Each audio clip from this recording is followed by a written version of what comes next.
All right, how's it going, everybody? Welcome. It is the second half of week 4 in July, and as you can see, it is time for justice. We just get to the next day here, get to Saturday, and then we will do that. Who does the game tell to get? I don't know.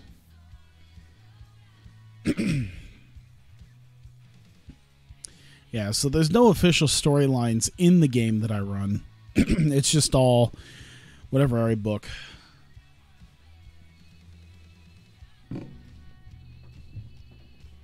Man, do you imagine how many people would just like lose their shit if I signed him? What could he even do? He could be a, oh my god, I found a manager. Storylines I'm sending to the best wrestling are that I'm seeing the best wrestling in the world in the mecca of wrestling, in which is Reseda, California. So no.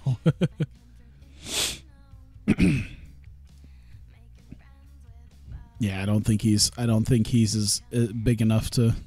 I bet you. I want to see if he's considered. He's got to be considered a negative. He's manipulative, bold, extremely driven. He's a locker room leader. Really? Interesting.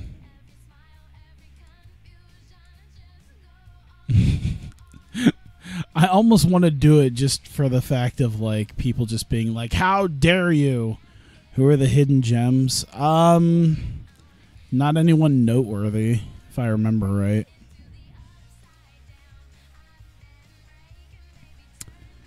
Velvet Sky, Madison Rain, Brooke Adams, this Ken Carson guy that would have been probably good if I picked him up like day 1, but I didn't. And then I guess the mod put Shawn Michaels' son in here, who's like iffy. I don't think Shawn Michaels' son is like officially wrestling though.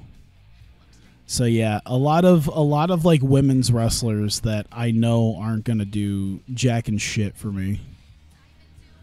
Like, okay, so if my hidden gem is like Velvet Sky, 38-year-old Velvet Sky, and she has 52 psychology and she's just D's and E's everywhere, that's where I don't care about the hidden gems that the game tells me. Just like, nah. Oh shit, I need to make sure I have the stuff. Alright, minor band, D-list celebrities, spend an extra $15,000. It's probably about what I want. 3 hours, got the year attached to it. Alright, everything's good with that. All the nice little boosts. By the way, I don't know if I did it for anniversary, but I'm planning on going like full out. Like, okay, a major band, C-list celebrity. I'm probably gonna spend like $250,000 on the set, and I need to change it. I don't think I have that on here yet. Oh, I do. There you go. I plan on going just balls out for anniversary 4. I do have the okay numerals. Perfect. Have I made the dojo? No. I don't know if I will or not, because I think by the time the dojo comes around, like the next TEW will come around, and there's not that much of a reason for it. I don't know. I feel like I could, but I don't see myself playing this so long that the dojo is going to be much worth it. I might do it later, though.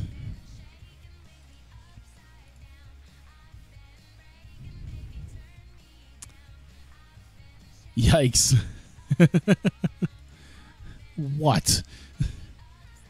Alright, yeah, this is Pick TV, Spike, Smart Mark Video. There we go. Save it. Pay-per-view time. James Mitchell. Uh-oh, turn up very late. Do a stern warning. Alright. Brother Ray, Johnny Hawkeye, passing on tips to... Oh, wait, I didn't even know that he was technically his like a mentor to him. When did this happen? When did Brother Ray become his mentor? Who else is he a mentor to? That's Rude, Brent Stifler. Jesse Neal, Jesse Goddard, Joey Matthews. Leva. Okay. Roadkill, Rob Terry. Oh, yeah. To be fair, with Anniversary, I'm not so much expecting to make a ton of money as much as I am wanting to pop a good rating. Brother Ray is turning out to be very good for my people. That's real life. Oh, working heel to Leva Bates. Perfect. All right. I think everyone else is fine. Will Ospreay was out on vacation. He's back in the lineup of people, right? Yeah, lower mid Carter. Sign Roadkill right now. Oh my God. Where do they put this at? Bankers Life Fieldhouse in Indiana. Is that in the Midwest? No, so it's probably Great Lakes.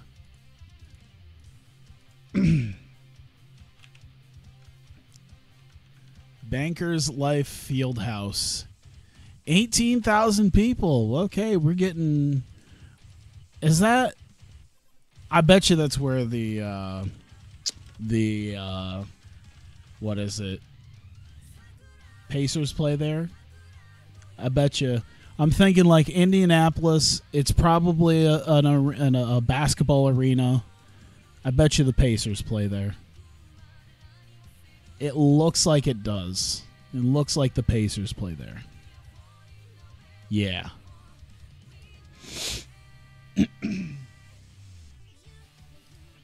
Here we go. Dodge Pete Dunne drugged out. Oh my God. Every time it's just a few. So there we go. Ad from pre-booking. Actually, I do have matches for the pre-show, so we could throw those pre-show matches on. Ashley Flair. Oh right, I forgot to actually do the thing before we actually got to that, because I can't not work. I can't not work on these and then not show it. I always forget the match card, the official match card for anyone who's been watching this and isn't quite sure exactly what it is. I kind of already detailed it before, but the official match card for Justice. Starting off, of course, we have, oh my God, everything's going wrong for me. Triple threat, or no, I'm sorry, the 6-woman tag. Jesus. 6-woman tag match, Heyman International, Io Shirai, Mai Iwatani, and Azumi versus the Reinas, Ayako Hamada and Arisa Nakajima, as well as Hikaru Shida. Of course, we heard the Reinas and Hikaru Shida talk about how they've been passed over, and apparently with Heyman International things are fine, but we'll see if that teamwork continues in tonight's pay-per-view. Speaking of women in tags, it's the sudden death 3-way for the women's championship, women's tag team championship. Shimmer and Shine defending their titles once again against the Revolution and Leva Corp. It was supposed to just be Shimmer and Shine versus the Revolution. Will Leva Corp prove to be the wild card in this match, and how will they affect the outcome?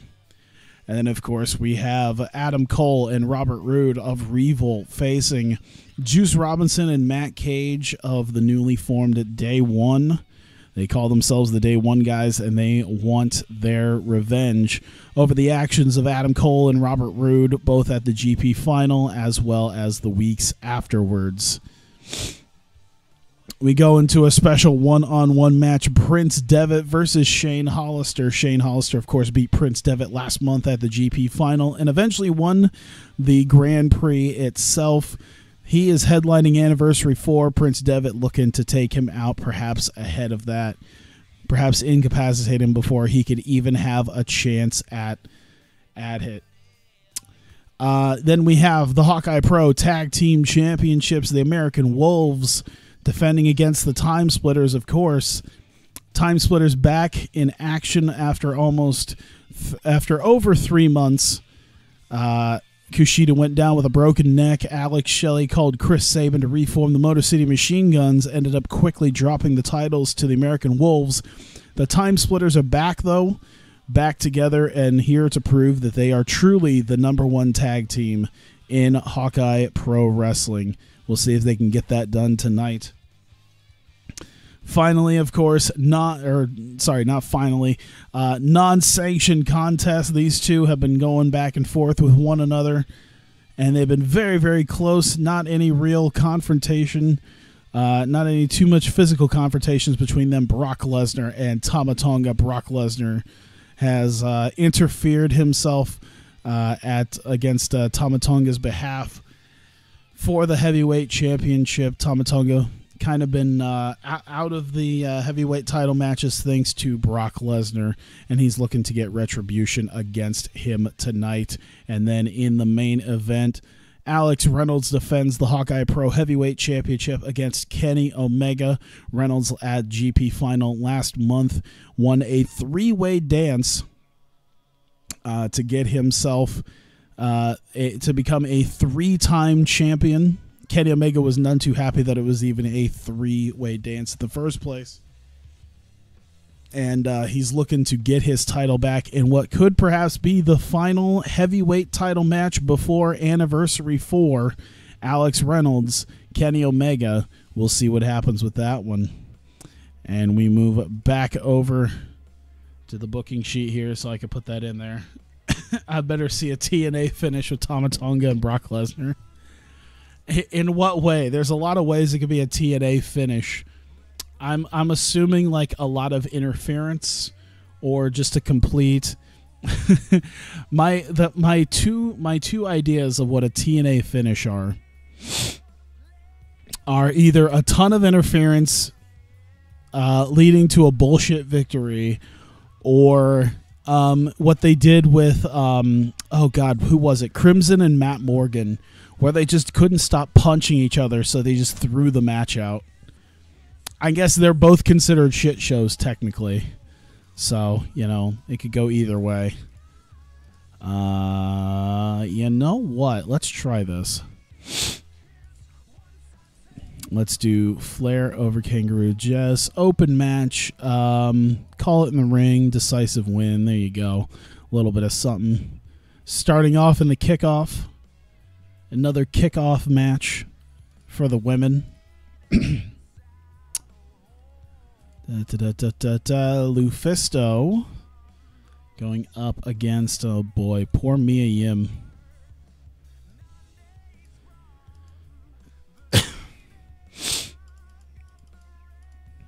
I'm really hoping you can figure something out, girl. We need you. We need you to start figuring some shit out. Here we go. Lufisto getting the win. Open match. You guys can call it in the ring. You guys both got the psychology for this. Interference with Reynolds and the Elite against Rick Laser. Oh, God. Why did I book this? Knowing someone's going to die. Or I know who's going to die. Shibata versus Johnny Hawkeye. This poor fuck. You know what? He did really well, so it'll be interesting to see what happens here. Yeah, actually, we'll let this go a little bit. How about that? We'll see what you can do. Shibata, of course, getting the win. Open match. Call it in the ring. Even slow build that one. Decisive win nonetheless. There you go. There's your pre-show.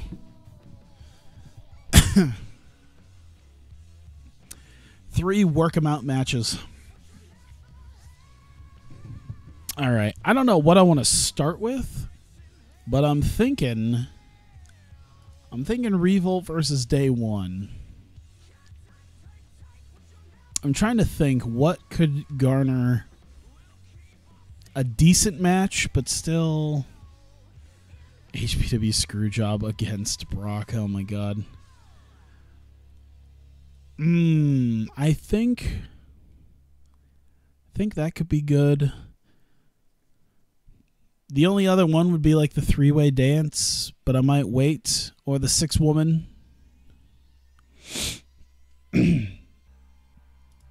Let's do this one. I feel like I feel like this could work. Wow,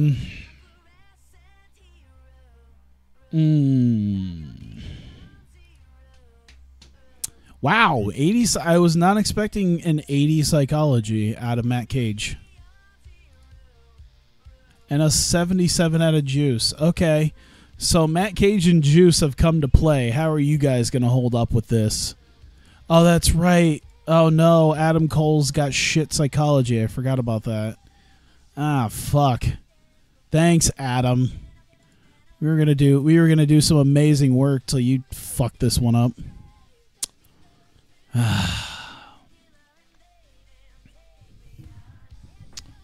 Damn it.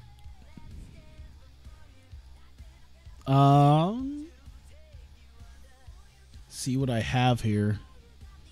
Okay.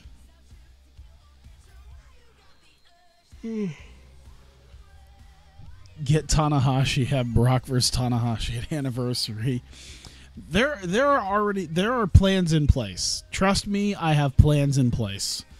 I have a match card for Anniversary that's pretty much set in stone at this point that I am super duper excited for, honestly. I'm super excited for. And this is kind of like the first real bit of like building to it. There's a lot of things that have been building to it, but this is like, oh shit. You know, now we're going to be cranking on the engines.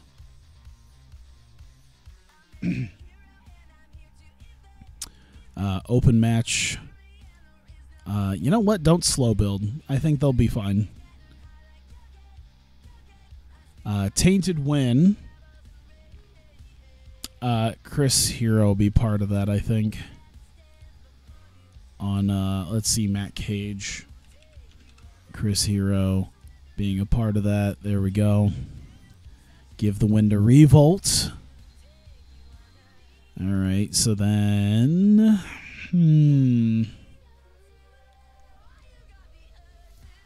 Yeah, we'll do the 6-woman tag now. Let's go. If I don't see Brock destroying the arena at the end of the night. Come on now.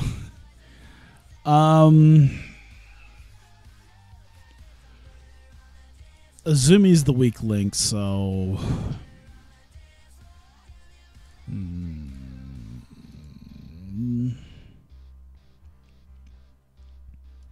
Yeah, I want to give them like the opportunity to do this, so...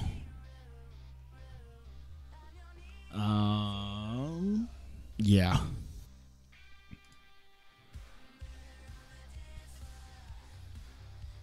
Let me see.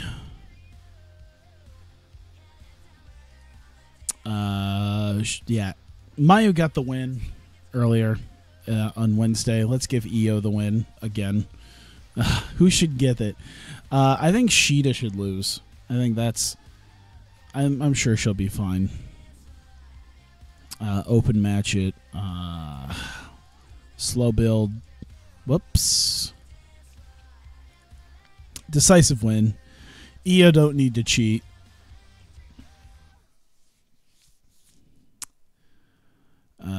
Okay, let's do... Alright. Devitt versus Hollister. I think I have a slightly better idea for this. We'll see what happens. So this will go like 12 minutes.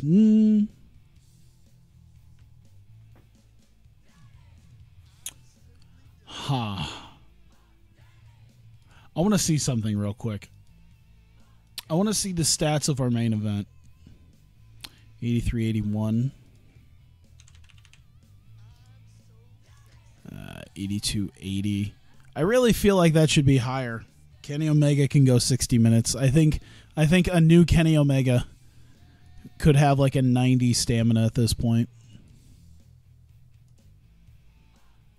Considering how they just went at each other, like him and Okada went at each other for like 40 minutes, and I assumed we were done. But nope, they just kept fucking piling onto each other.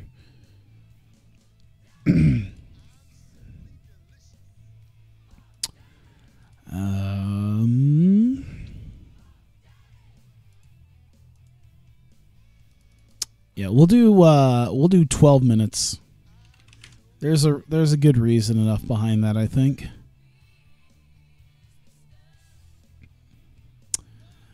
Shane Hollister getting the win. Old man Devitt gonna retire. Open match.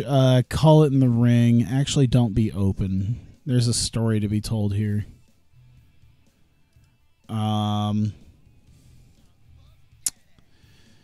Have them go all out, and we're going to do decisive but a flash pinfall victory. And I'm going to bump it down to 10. We're going to put on a unique type match here. And that'll lead us into this match. Woman's 6-way. This should be interesting as far as how well this goes.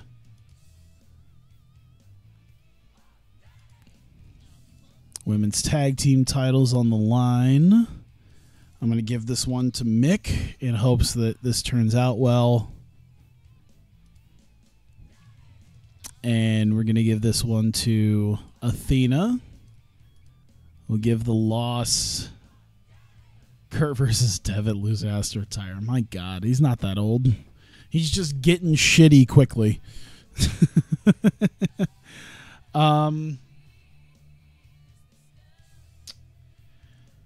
Let's see. Who should she pin? Let's have it be Eagles. So, open match.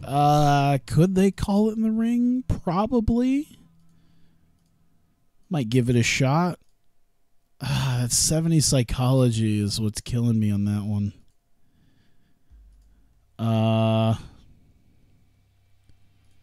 Let's go with the decisive win. But we're going to do a botched interference on Eagles by Portia Perez. So she kind of gets herself involved again. Despite the first being accidents, this one was no accident. There you go. All right. Oh, God. What should come first, the tag match or Lesnar Tama? Fuck. I feel like that. You know what? Hang on. I got an idea. You're gonna calm the crowd before the last 3 big matches. That's gonna be what this. It's gonna be how this works. Because I know what'll probably happen for the next several matches. Tag titles, yeah. Let's do that. American Wolves for the Time Splitters for the tag team titles. Oh my God.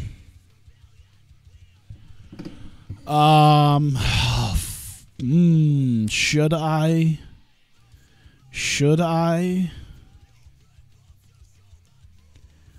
Oh Christ. This might. I think if I play my cards right, this should be at least the mid-90s. I could potentially pull off a 99 with this.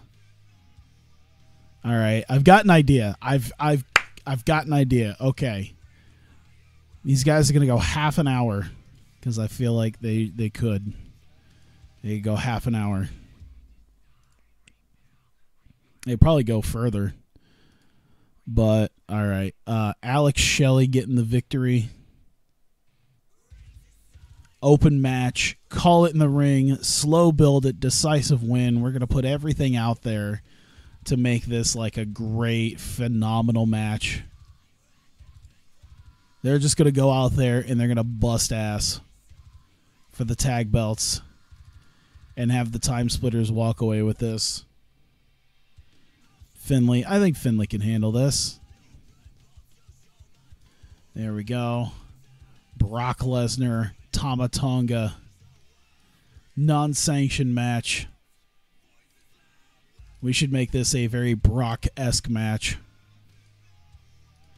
We're going to script it out. We're going to script it out, and they're just going to beat the shit out of each other for 10 minutes.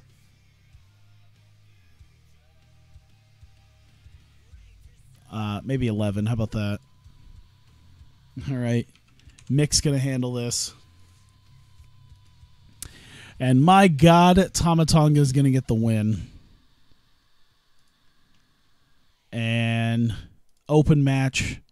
I'm going to script this. We're going to script 10 minutes of this.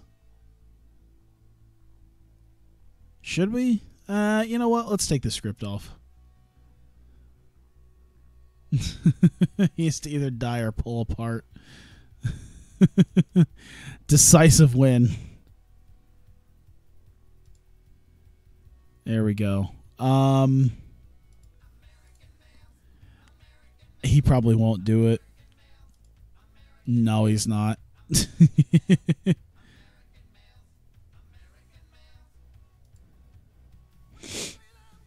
Yeah. All right, he's willing to take it. I think that's about all I really want there. Oh, you know what? They should go all out. All out. In fact, let's do... Oh, how should I do this? Not really a stunt show. I guess mayhem is the best way to do it. It's going to be a mayhem. This probably is going to turn out really shitty, but whatever. It's going to be mayhem. It's just going to be absolute shit show for 11 minutes that includes both of them just beating the absolute snot out of one another. And Tama coming away with a victory.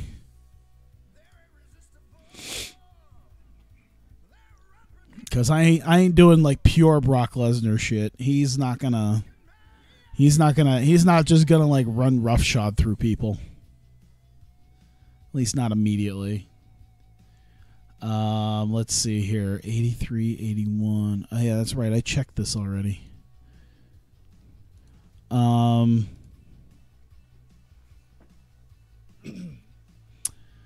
Let me see this. Man, I don't know if that's a good idea, man.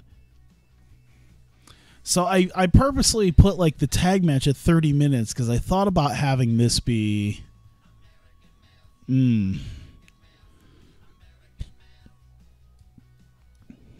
All right, I'll do like 23. It's not going to be nearly as long as the tag match. Reynolds coming away for the win. Open match it. I don't think they could really... they could call it the ring. They could definitely call it in the ring. Call it in the ring. Slow build it. Decisive win. There you go. We'll have Distractions on Reynolds by Matt and Nick Jackson, but ultimately doesn't mean anything. The Emperor of Pro Wrestling, Alex Reynolds. There we go. 142 minutes. I think that's good. That leaves me a good 28, 30. That leaves me at least a good half hour of... this actually might only barely hit 3 hours. Oh, actually, I know what I know what I need to do. So, actually, okay.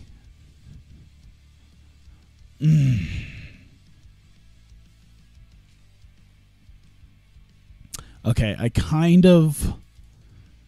need to change some stuff up.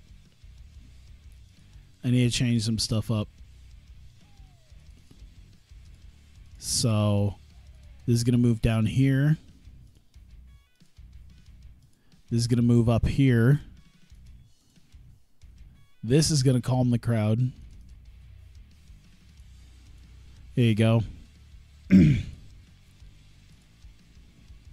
The shadow of Cody Rhodes. Wow. All right. That makes a much better option. Now I remember everything I was going to do. Maybe like not everything, but still. There you go. So Adam Cole, great timing on the music, by the way. Adam Cole, Robert Roode, Chris Hero, and Johnny Hawkeye out. Juice, Matt Cage, Alpha Jr.,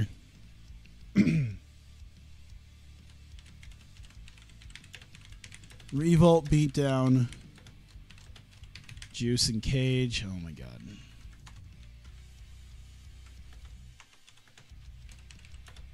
Alpha out to try to clear ring. Eventually is also laid out. There we go. I'd say a good 5 minutes of that. You know, they're kind of laying into him. Oh no, how dare you. So, yeah, selling all the way around. We'll see how this works. Definitely a decent success here on them. And these three. Gee. It seems like they're outnumbered. Hope they're not outnumbered too much in the future. No Bobby Fish.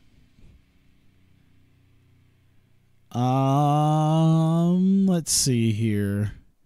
Shimmer and Shine, Revolution, Leave a Corp. I feel like maybe they have a little bit of something before that. As I say, I'm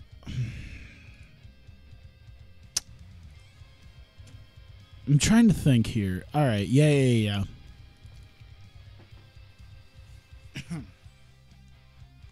So how about Leva Bates coming out with Courtney Rush and Athena. Leva Corp out. Leva plans on spoiling people's nights tonight, walking away with gold. Boom. And 5 minutes, maybe 4. There we go. Minor success on that. There we go.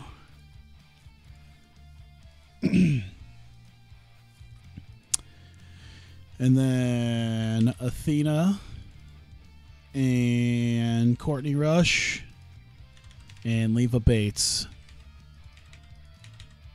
Here we go.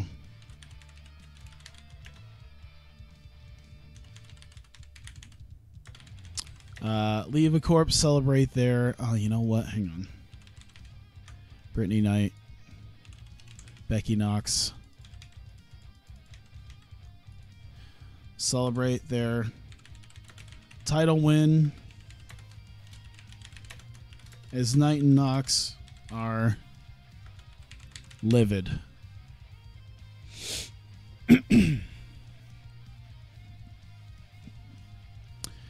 Perfect. All right.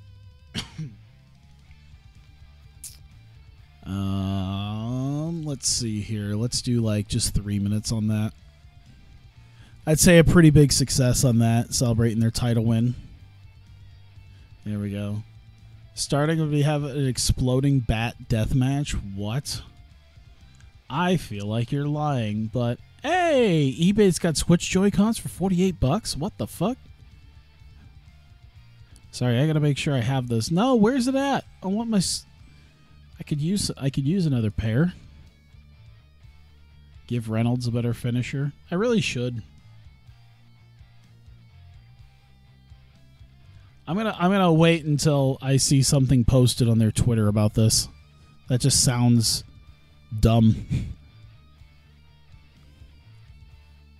I do need to give Reynolds a better finisher. Can I do it from here? I imagine I could. Moveset. What's his finisher? Ankle lock. No, that's a perfect move for him. That's his fuck you to Kurt Angle. Tam Nakano and Io Shirai gonna wrestle Natsu and Kagetsu. What? That and April 1st, which also feels like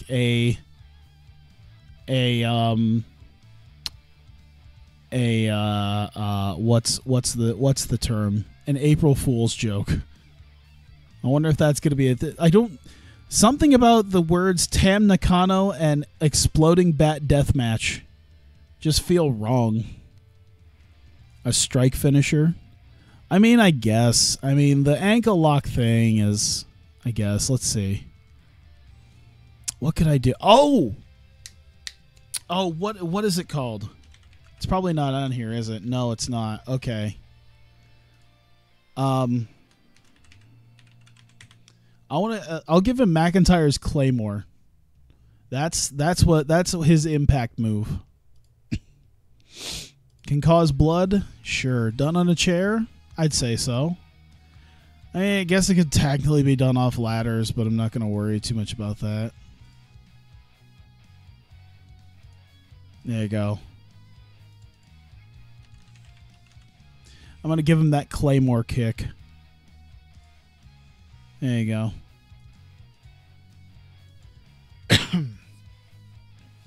Tam's actually done a death match before. Interesting. Oh yeah, that's right. I think I remember hearing about that. And she's only been wrestling for like 2 years. But that's crazy. Why am I not seeing anything on their Twitter about that? Oh, the death match that Tam wants is an exploding bat death match. Oh my god. Wow. Io says a death match isn't her style, wants no part of it, and starts to walk off. A huge brawl ensues. And Kagetsu wants a piece of Io Shirai. Tam's partner Mayu's going, yeah. And of course, Sumiya Natsu doesn't want anything to do with a death match. That's amazing. It's one of those things where I'm like, really? Tam in a death match? And it's like, oh, it was Tam's idea. Interesting. That's going to be fucking crazy.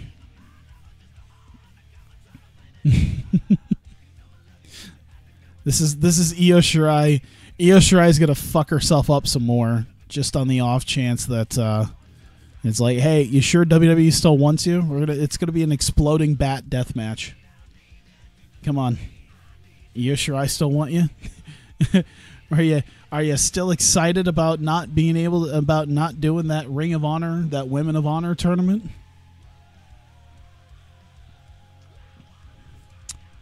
All right. Shane Hollister, Pete Dunne. Hollister out for his match.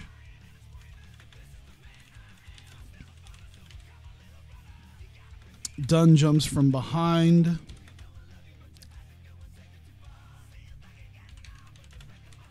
Lays him out in ring with bitter end.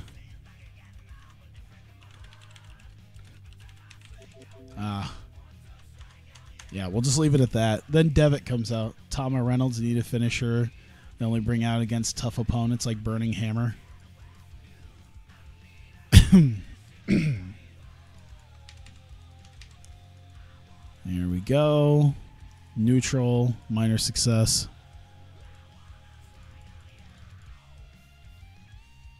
I mean, let me think. I don't know what I'd do for Reynolds. That Claymore kick seems like the best possible option. I don't know if there's anything else I want to put him on.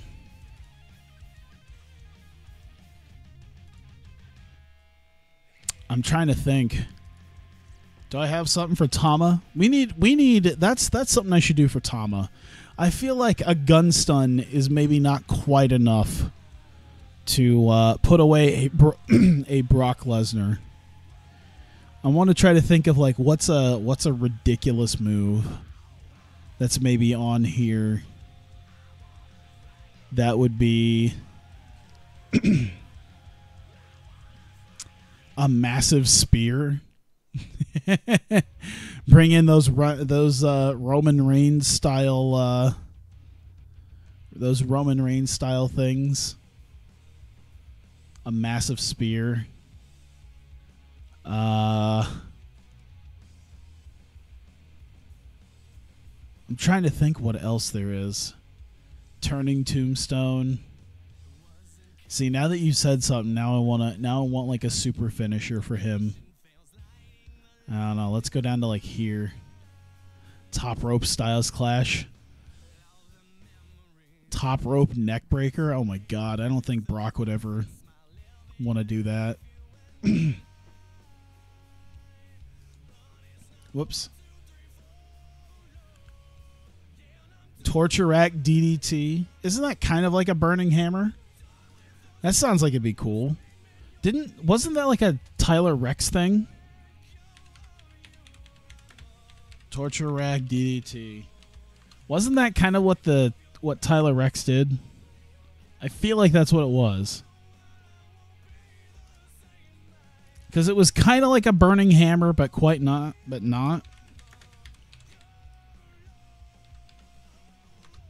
I want to see. It's uploaded as burning hammer, so I don't really know.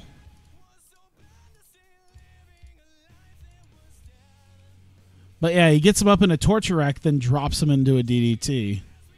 So it's kind of like the burning hammer, but not quite.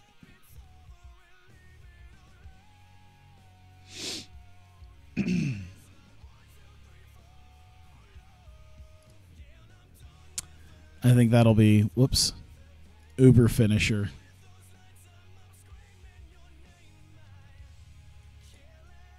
That actually looks, like the Tyler, like what they're calling like a shitty burning hammer is basically a torture rack DDT. So we'll just do that. If he drops Brock with that. Jumping pile driver, oh my god. I don't know. Like if you look at Angle was able to make anything work with like an angle slam or an ankle lock. I feel like that Claymore should just be the be all end all. Like imagine like the Claymore can be like the Rainmaker. The Rainmaker is the Rainmaker and it puts people down, but in case it doesn't put people down, you just hit the Rainmaker more times until someone comes down. Until they stay down. That's my idea for like the Claymore, is like the Claymore puts people down. But in case someone kicks out of the Claymore, you just Claymore them again. You just keep kicking them until they stay down.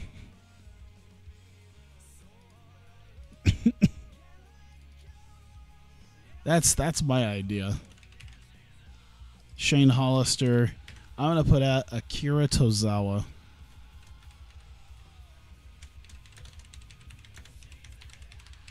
As Shane celebrates,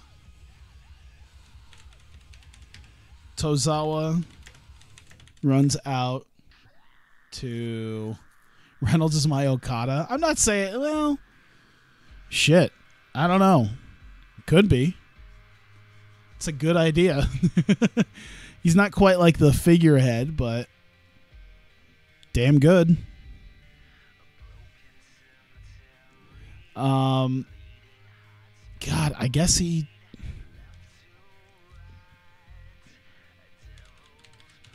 Suplex and stomp Shane. There you go. 3 minutes on that of just getting the crap kicked out of him. Some more. There we go.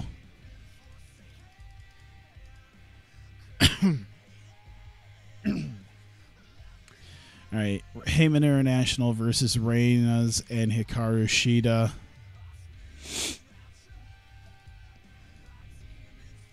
All right, so Paul Heyman, Io Shirai. Oh, you know what? So Io Shirai, Mayo Iwatani, Azumi, Mio,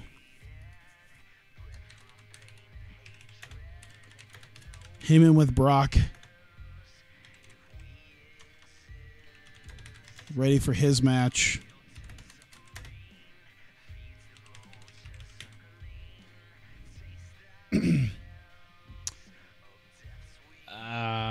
Yeah, okay. Io demands everyone on their A game. 4 minutes. There you go. She'll talk. Maybe Mio says a little something. Like, hey.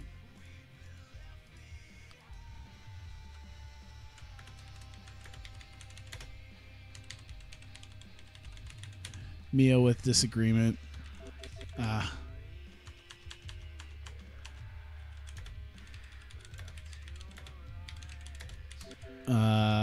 Not happy with Io. How about that? Shane is my Naito. It's like, eh. All right. So there we go with that.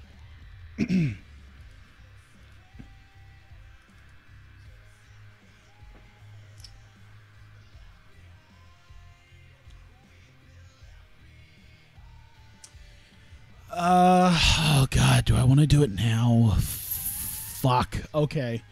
Okay. All right, so I think this is the part where things are going to get a little crazy with this. So let me make sure I'm in a good place with this.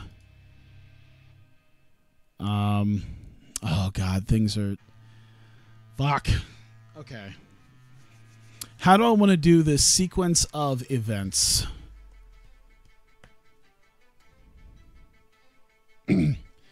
Because like I know what I want to do.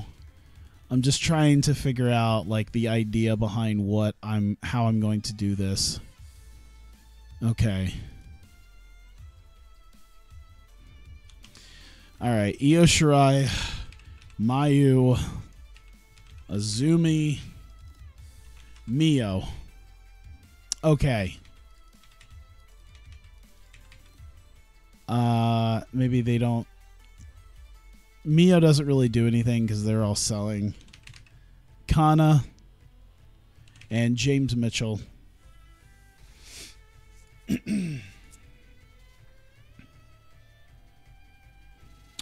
Well, maybe not. Maybe not. Hang on. All right. Oh, God damn. There's so much I want to do here. Io upset with Azumi. Having to be carried. Slaps her. Mio has enough. And I'm trying to think, what could she do? I got some room.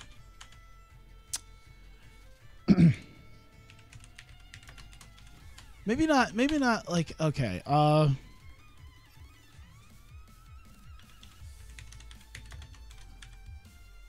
Punches Io.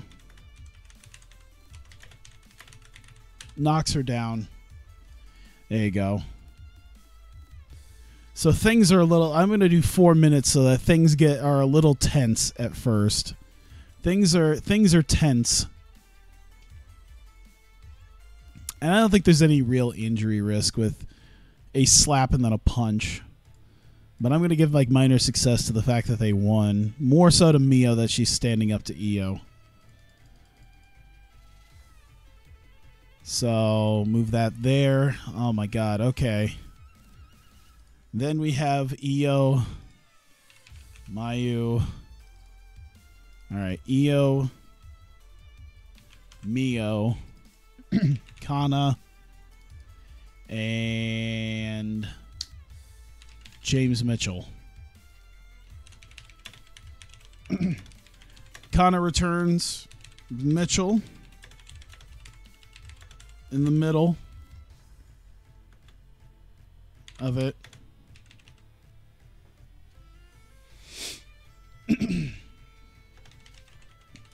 And stares down Io and Mio.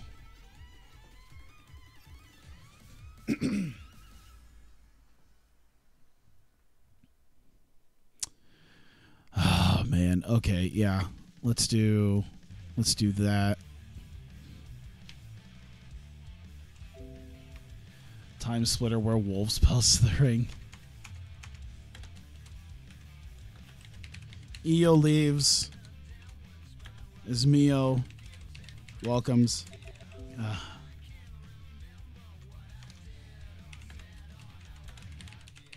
Mio welcomes Kana.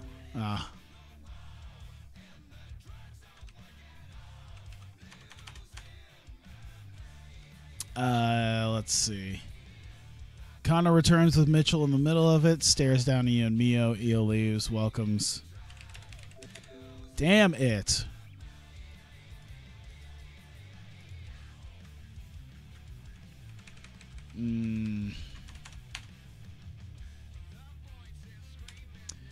With Mitchell.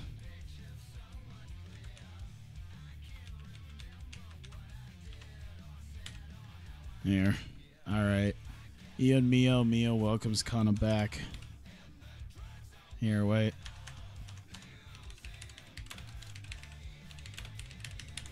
Mio shakes Kana's hand. So, very, very tense moments right here. We'll use her overness, his entertainment, and their entertainment as well. So maybe neutral here.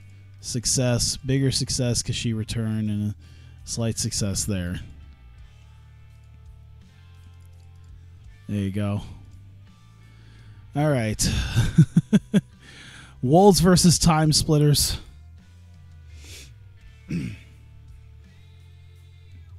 That's, you know what? That's going to be like the C-level celebrity is Bob Barker. That's because we always have, because I put it to have a C-level celebrity. It's going to be Bob Barker.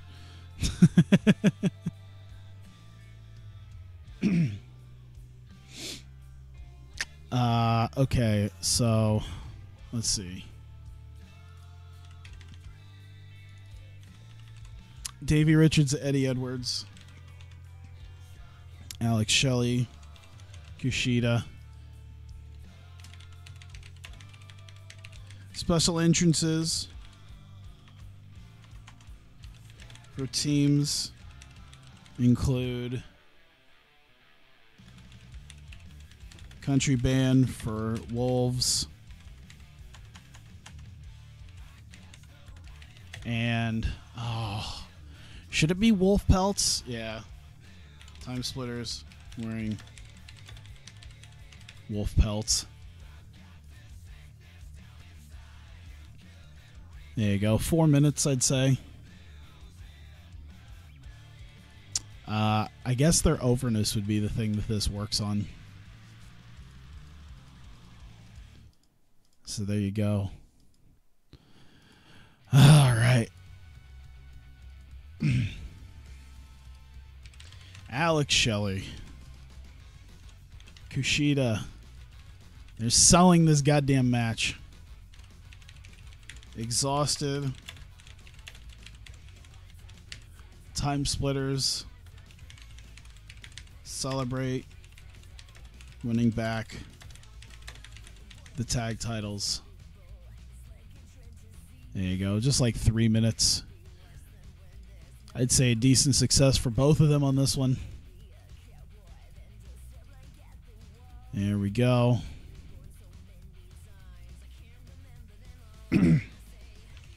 Brock Lesnar, Tama Tonga, Paul Heyman.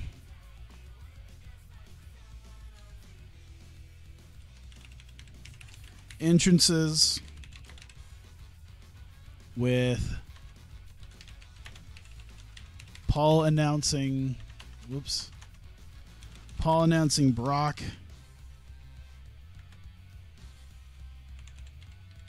Interrupted by Tama rushing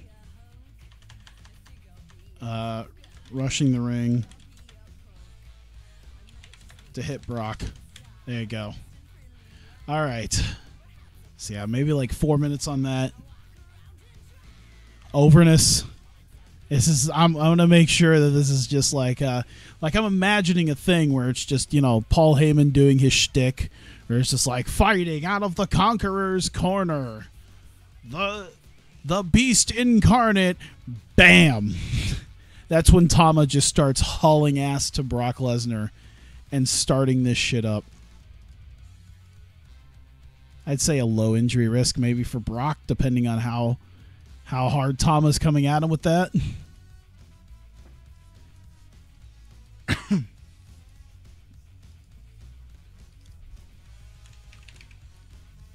Tama Tonga. Yeah, I think that'd be the way to go. Selling. Sex appeal. Sex appeal is definitely the way to go.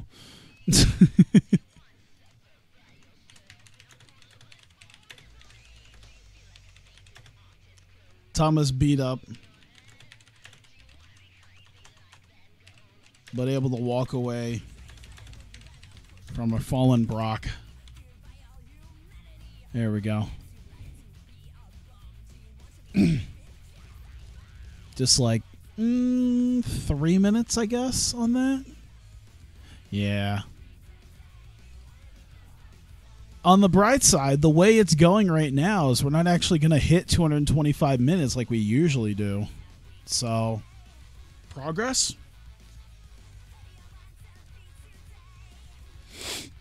Kenny Omega. Let's do Matt Jackson and Nick Jackson.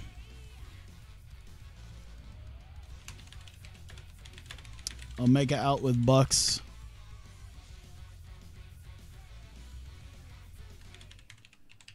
Pre-match promo.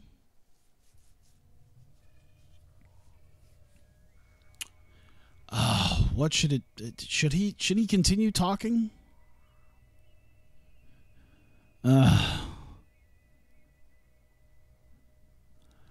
have. Let me see here.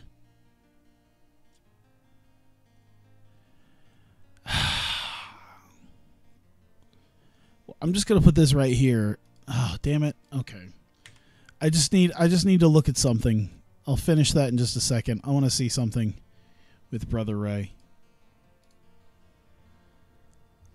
Okay, so he's not good. All right. Pre-match promo where Kenny demands Ray come out to see what he does to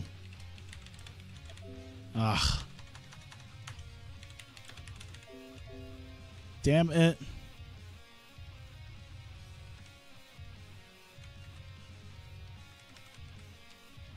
Let's see. Pre-match, Kenny demands Ray come out to see what he does to his boy. There you go. 4 minutes on that. We'll even take the script off you, buddy. Okay, maybe not the best idea to take the script off you.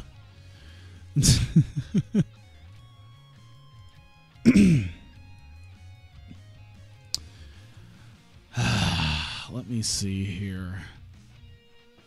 If there's anything else I want to do at the end.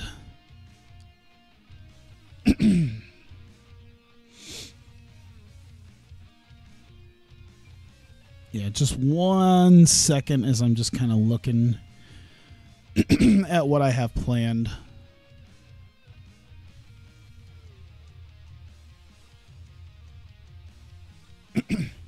All right. I have a little bit of something I was going to do for the pay-per-view, but I think I'm actually going to bump it. I think I'm actually going to bump it to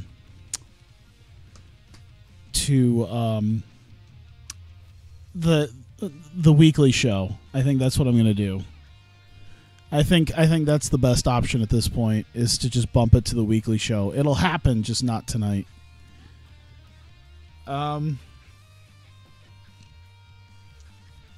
I mean, I could just do a straight up Reynolds celebrating, but I feel like there should be like that one last oomph. Oh yeah, if I'm going to have that out there, Brother Ray should probably be a part of that. There you go.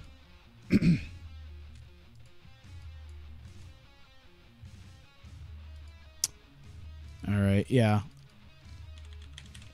Brother Ray, Alex Reynolds, build up the Claymore. Yeah.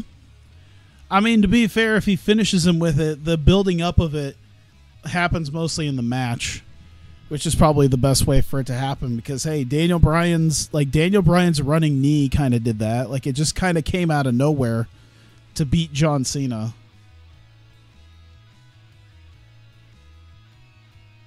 So if he beats Kenny Omega with the Claymore, we build up the Claymore that way. And then, yeah, we can, yeah. I'm trying to think. That's probably the best way to do it.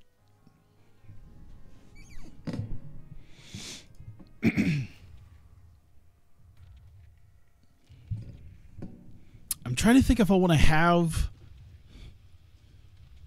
Let's see. How about Shane Hollister come out? How about that?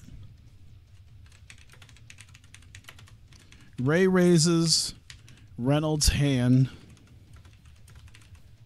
in victory.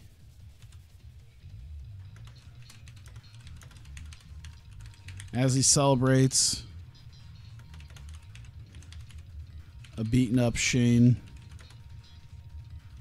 out.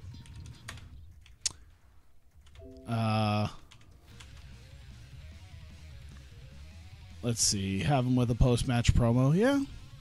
I think Shane Hollister, I think the idea of like, okay, it's almost more reliable to do. You know what, here. A beaten up Shane out to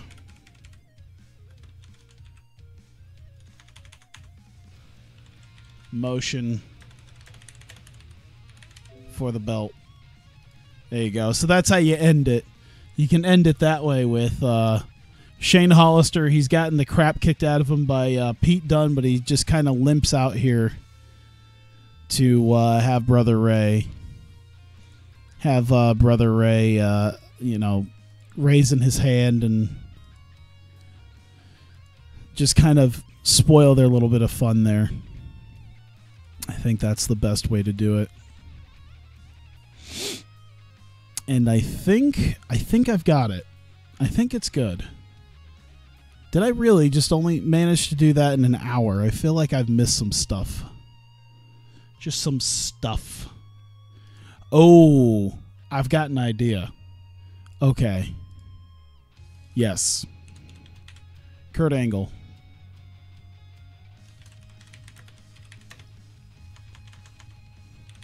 Angle out for special announcement that he will be retiring after Anniversary 4.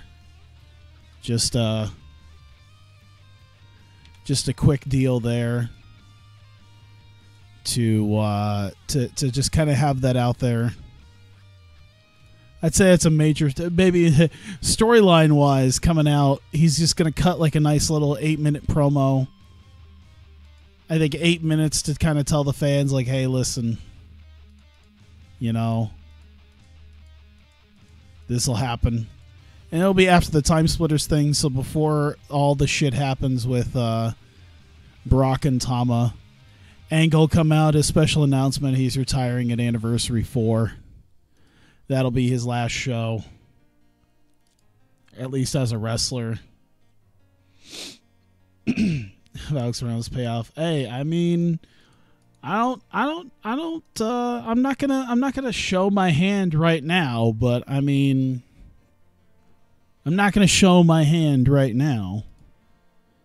I mean, there's still 2 months to go. There's shit happening. There's stuff happening on the screen that, you know, you start finding out about off screen. Stuff might happen, you know. Things might have been, you know, there for a reason.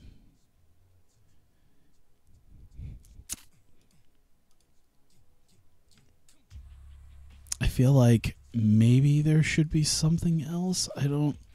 You know what? I might just leave it the way it is.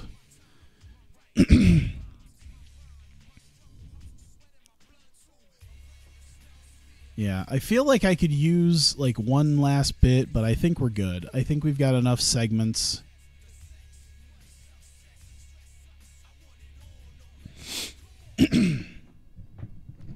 Yeah, I think we're good now. Oh, you hit a nail. We'll just let that be. Just let it be. All right.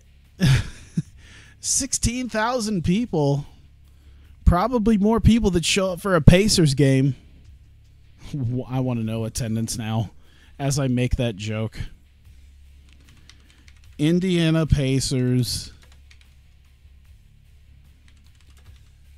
Attendance figures 2018. 2017-2018 attendance. Where did the Pacers sit? The Pacers sit at 28. They have averaged 15,695 people per game, 86% of home. So I guess that's not too bad. 15,000. We got about 1,000 more people. They're 28th in the they're 28th in the league in attendance figures. I'm sorry. They're 28th in attendance, behind in front of only the Brooklyn Nets and the Atlanta Hawks. My Orlando Magic are somehow 14th. Despite how terrible we are, we're still covering 95%. We Victor Oladipo. Oh yeah, you guys got Oladipo, don't you?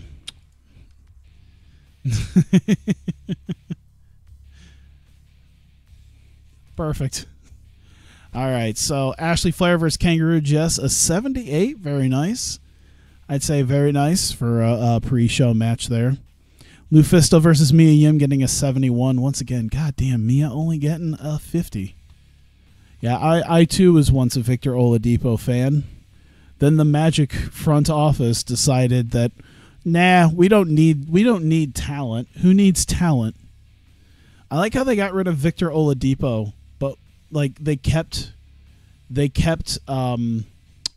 I mean, obviously Victor Oladipo's worth something compared to I don't even remember his fucking name anymore. Jesus Christ.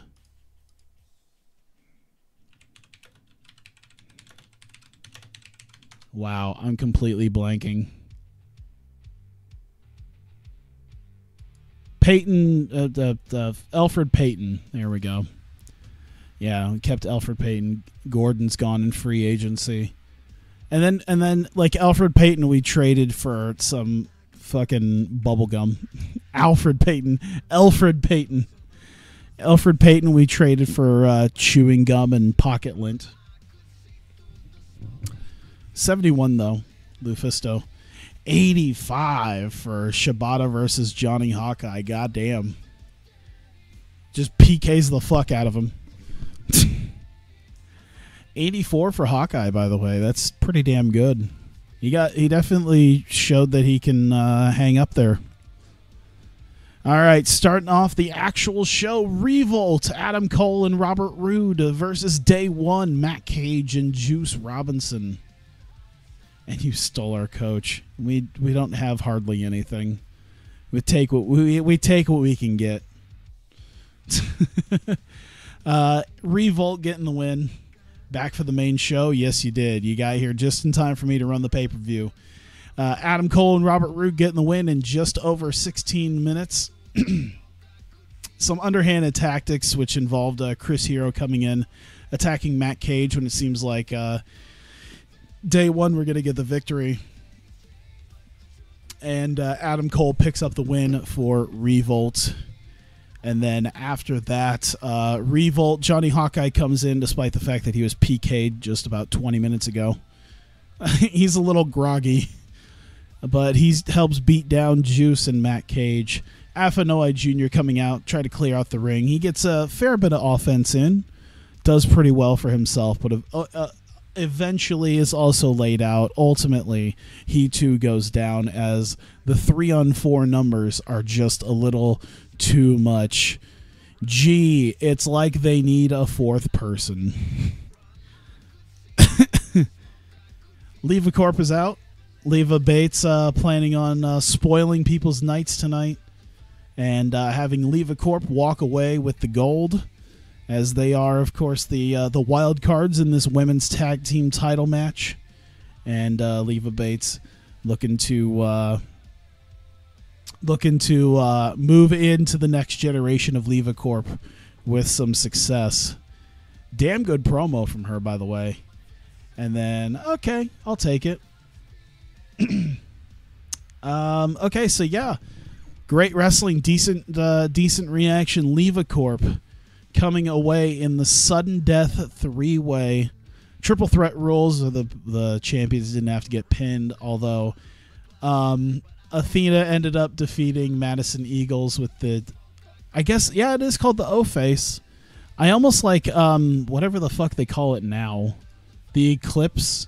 But yeah, it was the O-Face. Maybe the O-Face isn't the greatest name for it, but either way, if it's Mark Sherman, I'm done.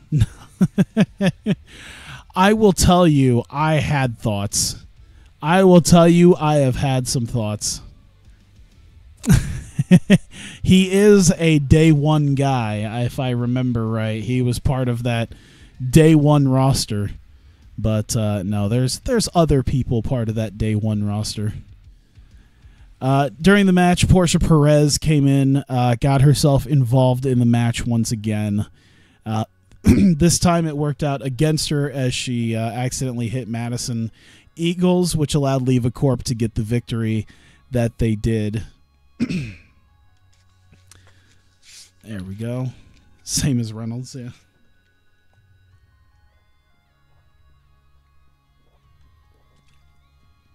I'm not planning on Zack Sabre Jr. Lady Beard is not a day one person. I think Zack Sabre Jr. is on like a written deal with New Japan, so I don't think I could get him even if I wanted him. But either way, after a bunch of fuckery, Leva Corp, Athena and Courtney Rush are the new Hawkeye Pro Women's Tag Team Champions. Leva Corp, of course, celebrate their title win along with Leva Bates as Brittany Knight and Becky Knox are livid in the fact that they have once again come up short and that the wild cards truly made a difference in that matchup as Leva Corp walks away with the tag team titles. I don't think Caleb Conley's contract is coming up. I think I feel like it should have come up at the same time as Alpha Juniors, but it didn't. I think he put like an extra year on his. Conley's would be interesting though, because he's starting to get some. I think he's starting to get some momentum on Impact now. It'd be interesting. Shane Hollister coming out for his match against Prince Devitt. Pete Dunne jumps him from behind during his entrance, lays him out, and tosses him in the ring. As Shane's trying to recover, Pete Dunne lays him out with a bitter end and just sort of walks away. As he does that, Prince Devitt's music hits, and we're ready for Hollister versus Devitt. It goes about 10 minutes of Shane Hollister just trying to stay with it. Prince Devitt kind of, doing what he can. 65? Fucking really? I mean, I think if they had gone like 20 minutes, it probably would have been a difference, but like, you're not going to attack a guy and then have him go 20 minutes. That just doesn't feel like it would fit right. 79, I'll take it, though. I kind of knew it wasn't going to do great.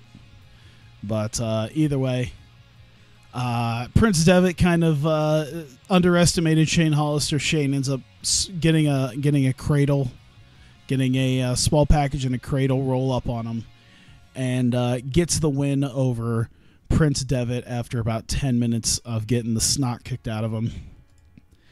And as he kind of celebrates, Prince Devitt is none too happy that this has happened. And as that happens, Akira Tozawa runs out, stomps down on Shane Hollister, hits him with a German suplex, maybe 2 or 3 German suplexes, and leaves Shane Hollister laying in the ring. Why are y'all just guessing people? To be fair, I think I only started with like 15 people, so like you're eventually gonna hit it. So yeah, Shane celebrates. Tozawa suplexes him, leaves him laying, and Shane Hollister once again left lying in the ring. Heyman International coming out, minus Paul Heyman. Heyman's with Brock getting ready for his match with Tama Tonga. So Io taking the reins, coming out, giving a bit of a pep talk, demanding that everyone is on their A game tonight. And that Mio Shirai is still not happy with Io and her plans to do this.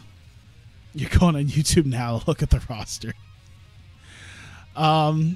So yeah, Mio's none too happy with Io, but yeah, they leave this for the six person tag. 81, pretty nice. Pretty nice. Let's see. Io got a 91. That's very good. Azumi got a 48. That's about what I figured was going to happen. Hamada did an 82. Nakajima got a 55. There you go. We're working Nakajima up there. Either way, great wrestling, good heat. It's mostly just a cool-down match, so getting an 81 for a cool-down match is pretty good. Heyman International getting the win over Hikaru Shida and the Reinas. Io Shirai hit Hikaru Shida with a moonsault press and got the pin. And so the women's champion asserting her dominance over the current women's opportunity trophy holder in this 6-woman tag match.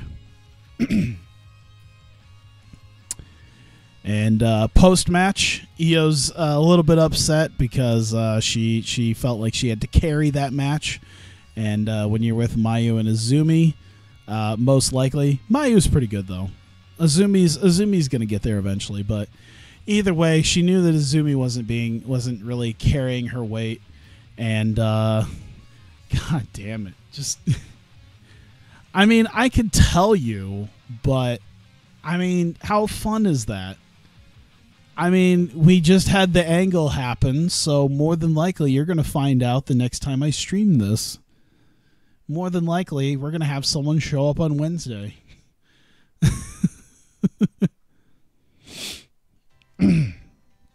Needless to say, Chris Hero is a pretty big guy, so I feel like we're going to need a pretty big guy to counteract that. Someone who's maybe like a young stud who could counteract that. But either way, Io Shirai, none too happy with Azumi once again, asserting her authority and slapping Azumi. And Mio has had absolutely enough with Io and eventually punches Io and knocks her to the floor. Io Shirai is, of course, shocked at this. Mayu is shocked. Azumi is shocked. Mio herself is also shocked that she has taken this out on her own younger sister.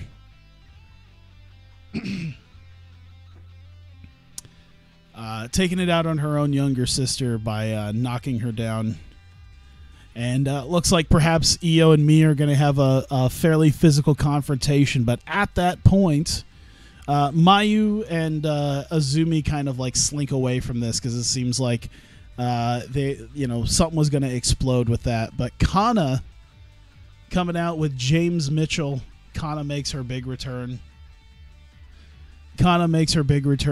With James Mitchell and stares down Io and Mio, kind of looking at the both of them.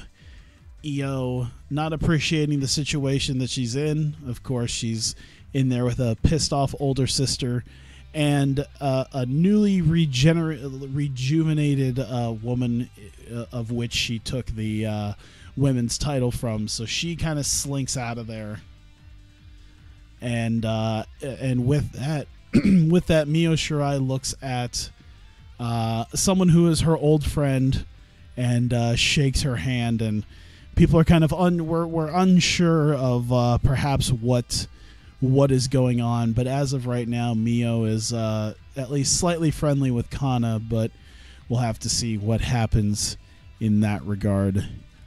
Perhaps come Thursday, there seems to be a lot of dissension in the Heyman International ranks between the two sisters, and now Mio seems to be friendly to someone who's been kind of the person with them there. The person they've been fighting against. And then we get to special entrances for the teams in the tag title match. And the country band, I don't know, something, just a big country band doing the Wolves thing. I imagine like an acoustic cover of like the Wolves theme. Alpha's there, so it makes no sense. There's other big guys there. There was other big guys. Not the big guy, but and of course Alex Shelley and Kushida as the time splitters coming out. They're wearing wolf pelts. They seem to be wearing even bigger and more majestic wolf pelts than the Wolves do. And on the back of the wolf pelts is sprayed Davey and Eddie. We'll put that too. The words Davey and Eddie were spray painted on the pelts. And so, goddamn, this is pretty much what I assumed. 99, 100, 100, 100. Fucking Eddie Edwards kept us from getting that 100. Florida-Georgia line. Yes, Florida-Georgia line came out to do. We get Billy Ray Cyrus. I'm trying to think. Oh. Oh my God, he's actually in the game. Oh, it'd be so great if I like knew. Oh my God, I wish. Ooh. Part of me now just remembered that I at one point had Toby Keith in this promotion. And we have a tag team of country singers. And I once had Toby Keith in this promotion. I don't know. I think Toby Keith would still be in this. I think I still had him in 2016. Oh my God, I just remembered that. Oh shit.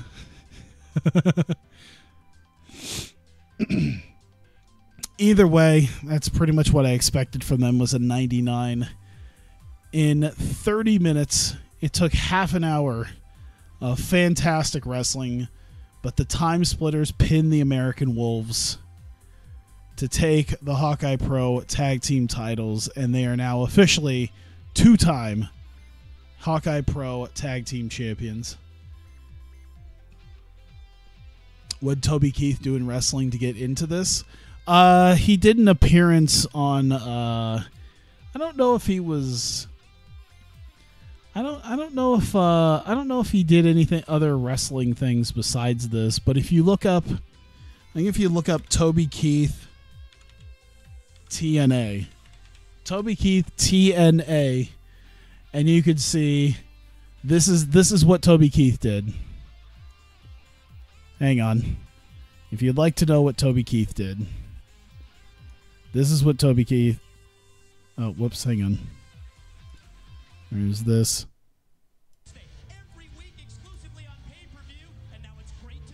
Come on.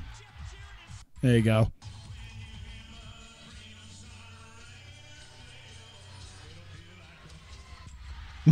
This is what Toby Keith did in wrestling. I don't know if there's anything else beyond this, but he started singing the American song that got played everywhere, got interrupted by Jeff Jarrett, and then he showed up on the first pay-per-view for the title, showed up in their like Royal Rumble pay-per-view, like their Royal Rumble match, and then suplexed Jeff Jarrett.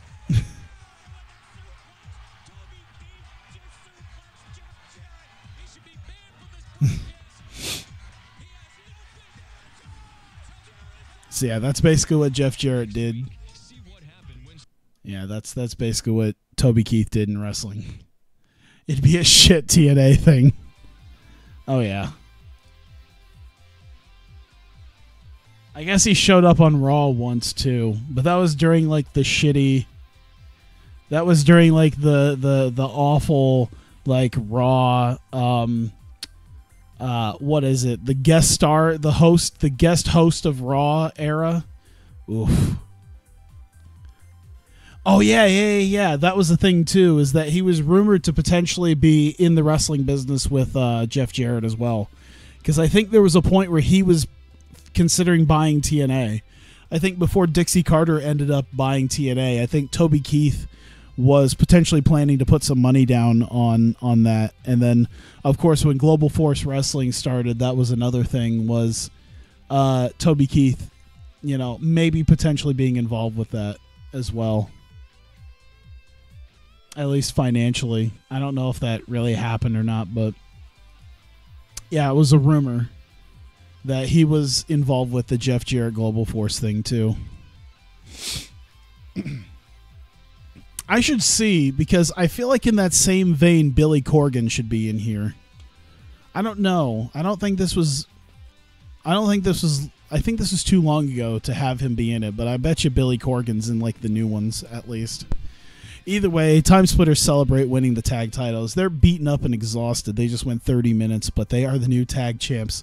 And Kushida looking better than ever, just as good as he always has.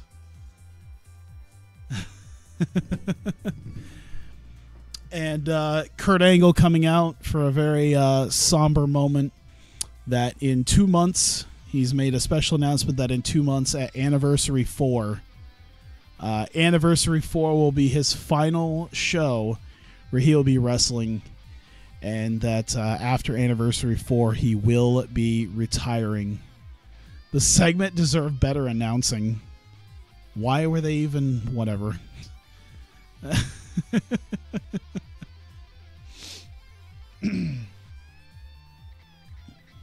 Because that other company helped run. Yeah, with ECW he might be. I think he might have also helped some other people. I can't remember. But yeah, either way, Kurt Angle after Anniversary 4 will be retiring. And then we get to the entrances for Brock Lesnar and Tama Tonga. They come out, they announce Tama Tonga. They look to announce Brock Lesnar. Paul Heyman gets to do his shtick. Every going away or every retirement angle. 100. 100. Every time someone leaves or retires. 100. It's great. I like it. Let's continue to do that every time.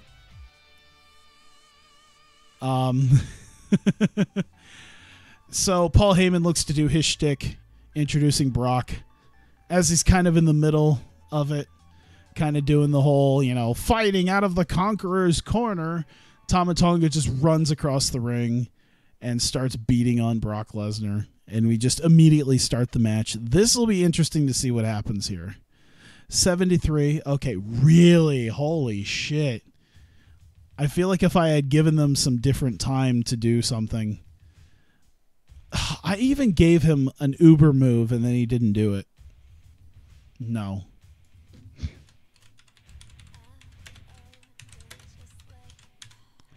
He used the Torture Rack DDT. He used his Uber move. I don't think it's in the road agent notes to use his Uber move. I don't know.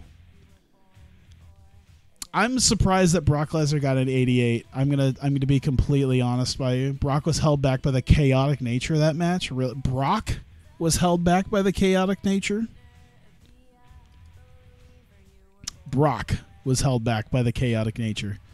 You know what? 73. That's fine. I don't really mind because it wasn't so much about like getting the match rating. It was more about like the story. Because I know the next two matches are probably going to pay it off. Or no, the main event. Oh, yeah, we're at the main event. Main event should probably pay it off, I think. I think it'll be fine. Is that a burning hammer? Kind of. It's kind of what Tyler Rex did as a finisher, where it's like he kind of called it a variation of a burning hammer, but it really wasn't. I want to see if I can... You know what? I already showed one video. Let me just go on YouTube and show you what it looks like. Because, like, I don't know. It looks lame. It looks lame when it's trying to be compared to something else. But in and of itself, it seems like a really cool move.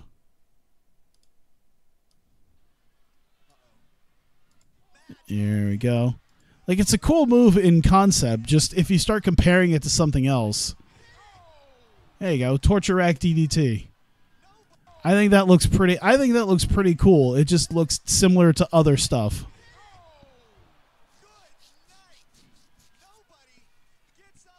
It's just, see, and they called it a burning hammer, and on here it's a burning hammer, but it's not a burning hammer, is the thing. Whoops. Oh, that's the wrong shit. Oh, no. Oh, I got to reframe this whole thing real quick. Uh-oh. Hang on. You know, it's always framed perfectly. All right. Cool. Good enough for right now. I moved the wrong thing. The one that doesn't break next, yeah. I think it's cool. It's just not a burning hammer. And it's not like a reverse AA either. Because like someone said, oh, it's like a reverse AA. Not really. But either way, Tama Tonga is beaten up. But he's able to walk away from a fallen Brock after that insanity. Kenny Omega coming out for the main event. Pre-match, he demands that Brother Ray come out and see what he does to his boy. Once again, feeding into the idea that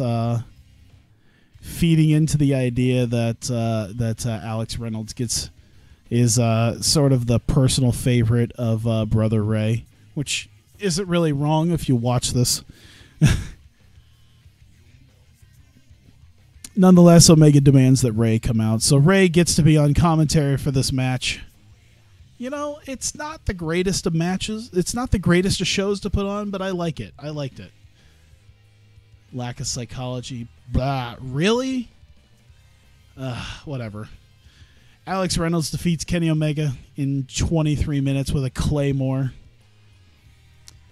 Alex Reynolds kind of moving past the Kurt Angle thing. Actually, you know what? It's perfect timing, honestly. It honestly is like perfect timing because with the Angle retirement, he gets out of the ankle lock thing. He moves past Kurt Angle. He introduces the Claymore. He beats Kenny Omega with the Claymore kick. And Matt Jackson and Nick Jackson try to distract Alex Reynolds to try to get Kenny Omega the win. I would imagine it's a thing where like the Bucks come to distract Alex Reynolds. Omega goes to like hit the one-winged angel. And either like Reynolds slips out of it and hits a Claymore, or maybe he gets hit with it but has his foot in the ropes. Either way, Alex Reynolds ends up making his first official defense of this reign in the main event. Solid match. Brother Ray comes down from the booth. Ray comes in from the ring with the booth, raises Alex Reynolds' hand in victory. Very proud of his heavyweight champion. Shane Hollister, as he's celebrating, we see Shane Hollister limp out to the stage. He's holding his neck, he's holding his ribs, he's holding his everything, as he's definitely been beaten up over the last few hours. And but he motions that he's ready to take that belt. Reynolds is kind of laughs him off because Shane's not exactly in the shape to be pointing and making gestures right now, but nonetheless, Shane motioning for it. 91, god damn. All right.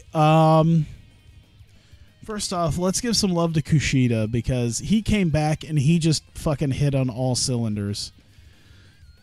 I want to give something to Tama for his good performance. I want to give something to Brock for exceeding my expectations. There we go. Kushida was pleased. Tama Tonga pleased. Brock Lesnar pleased. I should have given Brock a hug. That's what I want to do. Just give Brock a hug.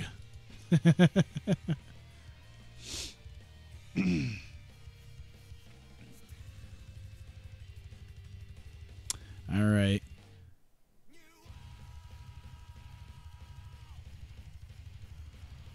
Oh, time to get to the end of the month. God damn, it's Sunday. No, I don't want to do anything. I want to see this. Okada is in a lengthy feud with Tenzan.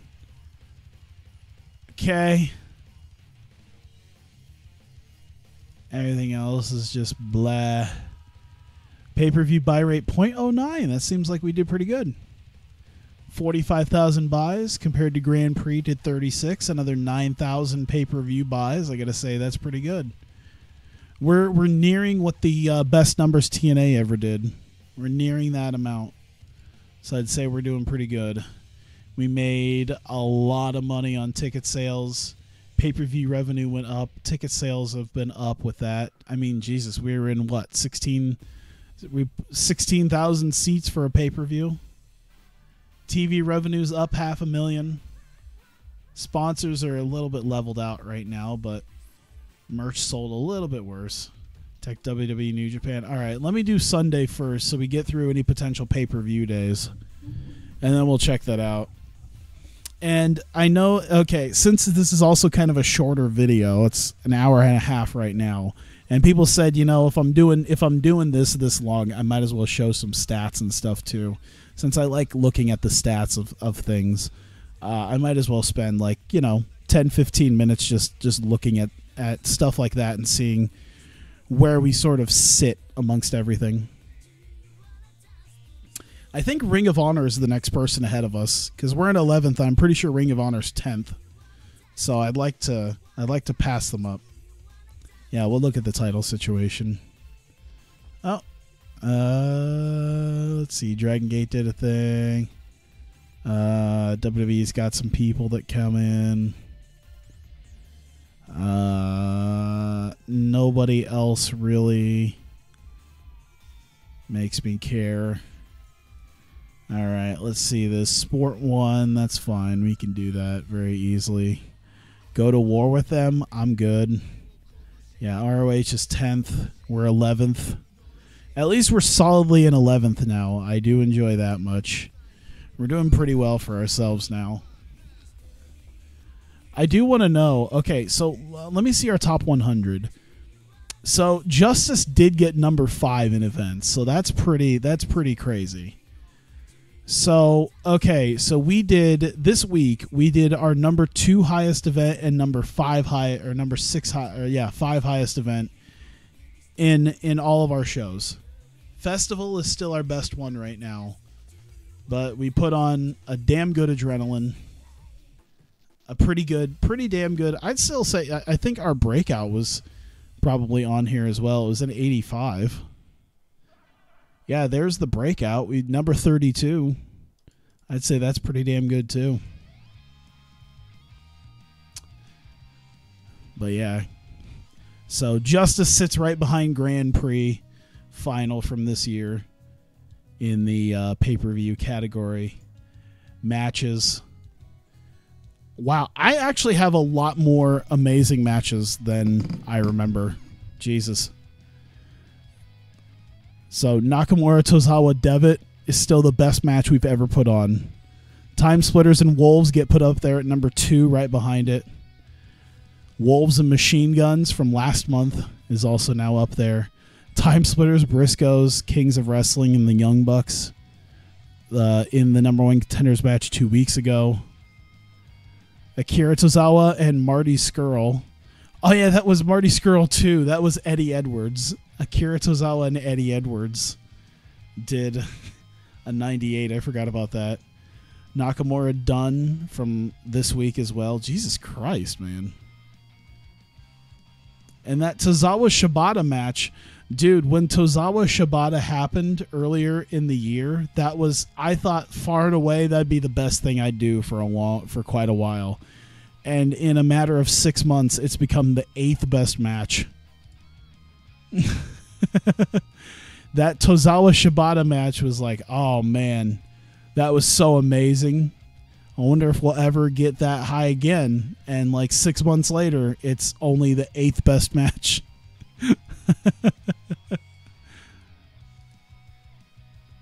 Jesus Christ, the attendances are crazy. I like this. Let me see the company here. 11th in the world of popularity, 10th richest overall. Gail Kim in a mask joining day 1. These are our best people. Oh my God. Kushida, Tama Tonga, Alex Reynolds, Kurt Angle, and Io Shirai. Damn, son. That means I need to look at Io's popularity. I guess the best way to do it is to look at over here. There we go. Roman Kushida.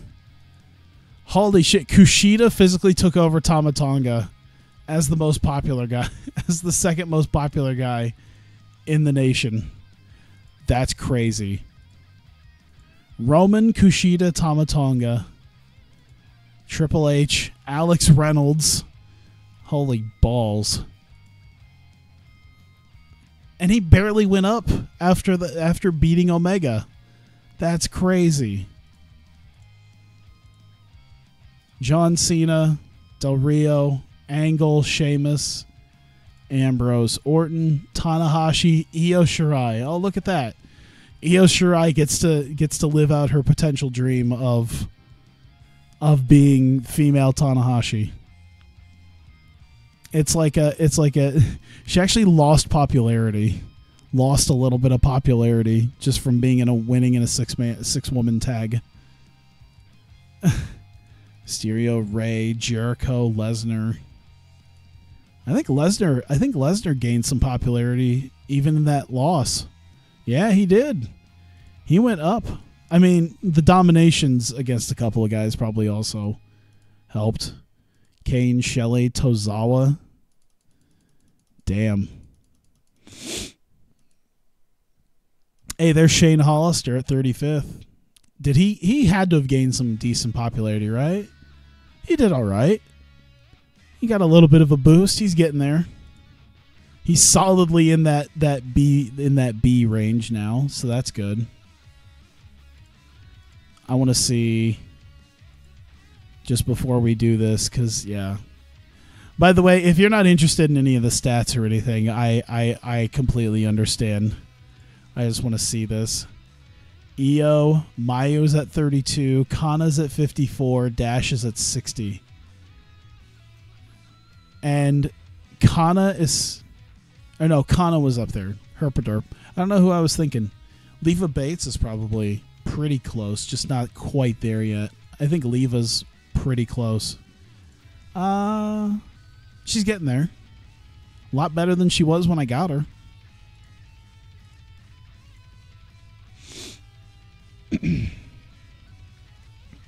I'm kind of surprised Kyrie's not. Well, Kyrie hasn't really done a ton. Kyrie's like on the cusp. She's just kind of like leveled out since like March. She's getting there. She's like around there. She's just not. She's up there. She's just not really doing a ton to be like huge, which is fine because she's doing well. Oh shit, that dropped to a 92. Well, fuck me. And now the tag titles went up to a 98 after that match. TV title went up to a 100. Look at that. We got 2 more prestigious titles than that. Oh, look at that. 70 for the women's tag titles. That's good. All right. We're getting there. Io Shirai. It didn't really bump it up at all. Her match with her. Well, I guess she hasn't had a defense. She hasn't quite had a defense yet, which is fine. Everything else is just crazy. Okay, so you guys wanted to know a little bit about WWE, and that is amazing. I just saw that. That is amazing.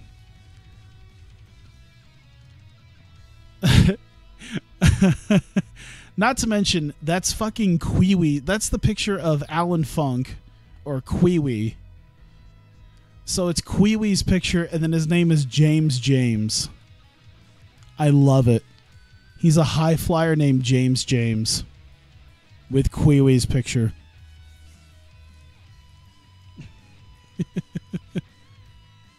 James James. All right. Braun Strowman is the Intercontinental Champion. Oh, my God. Jack Swagger held it for nearly a year after Nakamura held it for nearly a year. So Strowman's the Intercontinental Champion. Rusev is the United States Champion after beating AJ Styles. Women's Champ Lana. Prestige is in the shitter. Intercontinental title Prestige is in the shitter too. It's amazing. Oh, the two women's titles. Summer Rae, even more in the shitter, is that women's title. Charlotte held it for over 2 years, and it's just been nothing since. Ooh, Bray Wyatt is the WWE World Heavyweight Champion after beating Roman Reigns. Yeah, this was pre-brand split. The Usos, the old school Usos. Oh, they just won it at the pay-per-view. Okay, yeah, they just won it at Money in the Bank. But hey, Bray Wyatt. He just won his too at Battleground. 92 against Roman Reigns. Well, that's pretty good. New Japan. I think there's some multiples still on this. So let's see. Heavyweight. Satoshi Kojima. Kota Ibushi. Kojima is the champ. PJ Black is the Intercontinental Champion. Okay. Junior Heavyweight is Grand Metalik. Or Mascara Dorada, but Grand Metalik. Junior Heavyweight Tag Champs, Masada and Show. Heavyweight Tag Team, T-Hawk and Takashi Okita. World Tag Team, Jay Lethal and Metalik. Never Openweight Champion, Yoshihashi. 6-man tag. Oh, there's 2 of them. Jay White, Cosma, Yoshihashi. Jay Lethal, Darkness Dragon. Dorada. Ada's just winning like all the things. To know that Kojima, they put the belt on Kojima, which would not happen ever. At least at this point, especially not in 2019. It wouldn't happen now. It certainly won't happen in mid-2019. Jay Briscoe won Survival of the Fittest. Adam Page won Top Prospect. Jay Briscoe, the Ring of Honor World Champ. Oh, there's 2 of them. Orlando Colon. Well, now. Orlando Colon, the lesser of the world champions. Tag titles, Orlando Colon. Which one is he? He's Epico, isn't he? Yeah, I think that's Epico. And the television champion is Hanson. Yeah, there were some mistakes that I made early on with mixing up some mods. So there's some like multiples of titles in here. So there's 2 Brian Kendrick, Jason Jordan. There's 2 women's champions, this whoever that is, and Carmella. And then the tag champs are Elias and this dude who's like someone that they trained. Some guy that they trained in the Performance Center took an old school picture and Elias. But the heavyweight champ is Kendrick or Jason Jordan, depending on who you wanna root for. Interesting. Oh my God. It is 7:45 in the morning for me. And there is 9 people here. Now, I know a couple of y'all are fucking bots. I know at least one dude is, and one dude is my roommate who obviously left his computer on. But I still appreciate it. That still leaves at least 7 of you who are here this long. It's been over 4 hours. 4:20 to be exact. Heh. Yeah. I will leave it like that. I will hit the save button, and you know what? I'm going to make myself a nice little call-up because I think I'm going to use him on Wednesday. I can't believe y'all didn't say nothing about him. But I'm going to go ahead and bring a guy up because I think he's main roster material. I don't know about you guys. But I think we'll see what... I'm a bot. I think he should already be.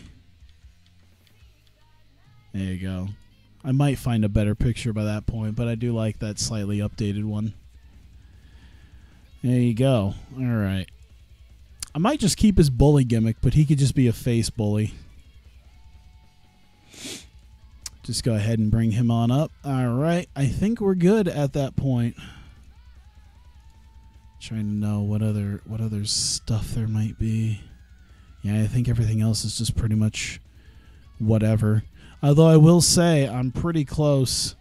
I'm pretty close to, if I really wanted to, if I didn't want to do Spike TV anymore, I'm very close to being able to potentially have my own separate national TV deal for Canada. I don't know. I like Spike TV though. I don't think there's anything I would at this point. I don't think there's anything better than what I have right now. Because at this point, it's got to be like at the very least medium. So it's like Bravo. I don't think there's anything. I don't think I have any large ones that want me around right now.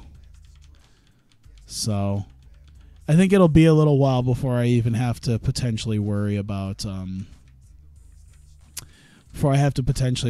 new deal. MTV2. Oh, look at that. Let's do Hawkeye Pro X, guys. Coming to no, Spike. It's got to be Spike, man. Spike is wrestling. You could do. I mean, Spike doesn't exist anymore, but still. Oh shit, yeah, see? I could do Versus technically if I wanted to, but they don't seem like they want wrestling around. I don't think Versus exists either anymore. This is how long I've been doing this, is that Spike doesn't exist as a network anymore, and I'm pretty sure Versus doesn't either. I want to see that now. Versus Network. Yeah, it's NBC Sports Network.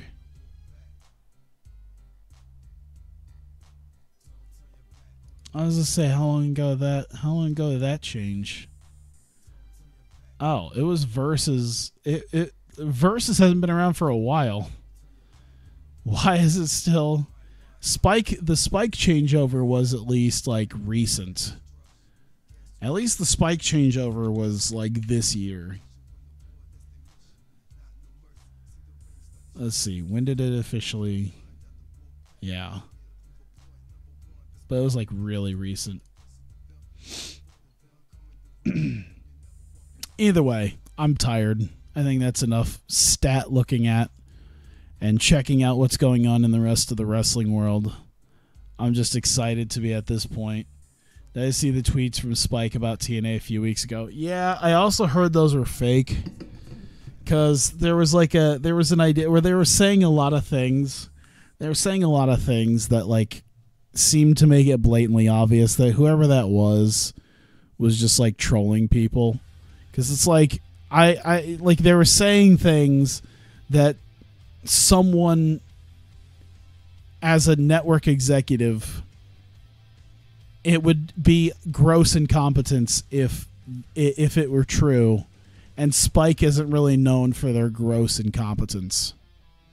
Because they were saying like, oh, we only got TNA wrestling because we thought it was tits and ass, and we only got Stripperella because we thought there was going to be actual nudity. It was like, no, you knew what you were like. Spike.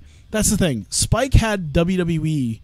Spike had Monday Night Raw on their network for years. They knew what they were getting into with TNA wrestling. Like, they knew what they were getting into.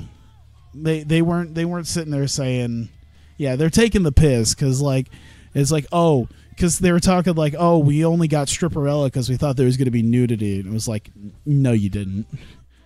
No, you weren't gonna. No respectable cable network even airs nudity. Like, even at a point where the FCC doesn't even like the FCC does not have really control after a certain time slot for things that happen on cable. So you could, I think, technically have nudity, no one does it because it would be like a huge ordeal with sponsors and all that. No one wants that. It's basically you're basically going to kill your channel doing that. It was funny. It was funny though. Yeah. It was funny when I saw it, but I was like, all right, that's okay. You're just being an ass. I got you. But yeah, like going through a lot of the old shows, like when they mentioned Stripperella in the tweets, I'm like, oh yeah, I remember Stripperella. That was a thing.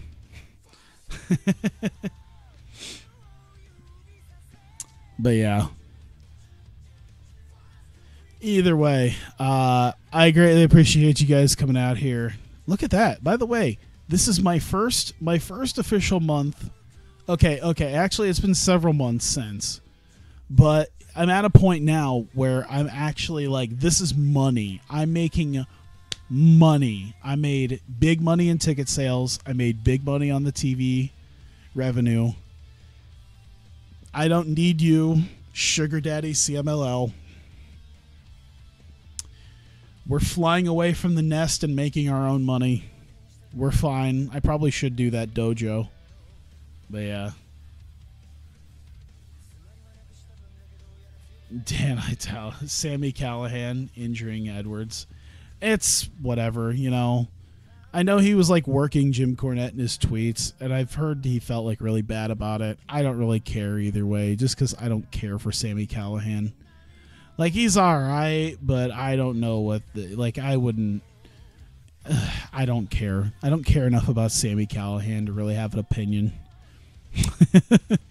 But yeah, thanks guys. I appreciate it. If you're watching on YouTube, thank you very much for continuing to watch. Greatly appreciate it. I'll see you guys next time.